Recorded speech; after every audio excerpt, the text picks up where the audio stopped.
Hey guys, welcome to Initiate Science, where science meets you. If you are new to this channel, then do press the subscribe button and also press the bell icon. This is the Java series. In this video, let's discuss about access specifiers and modifiers in Java. Access specifier. It determines how a class and its members can be accessed within a class or the same package or in a different package. There are four types of access specifiers. They are default, public, private, and protected. Default. Default is specified when no access specifier is mentioned for class, method, or variables. By default, the variables, methods, or class are accessible only within the same package. Next, for public, we use the keyword public. It has the widest scope among all the specifiers. Data members, methods, class with public declaration are accessible everywhere. Private. We use the keyword private. Other class of same package has no access to the members.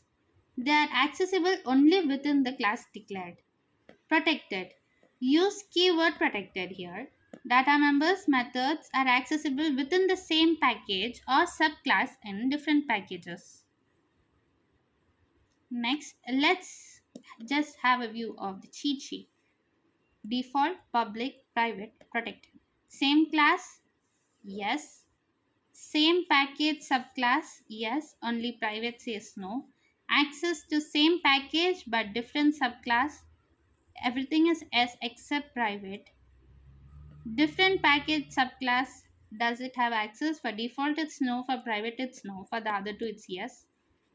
For different package and non subclass, in default it's no, in public it's yes, in private it's no, and protected it's no.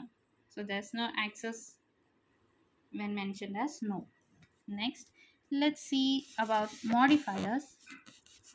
Modifiers are used to control access mechanisms and provide information about the class to JVM.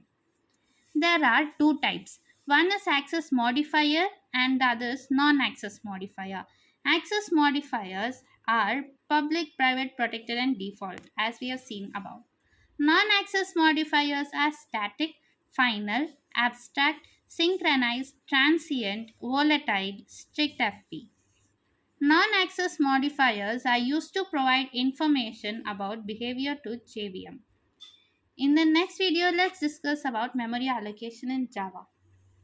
More detailed written videos are coming in the Java series, upright from the next video, similar to the data structures playlist. So keep watching. Hit the subscribe button and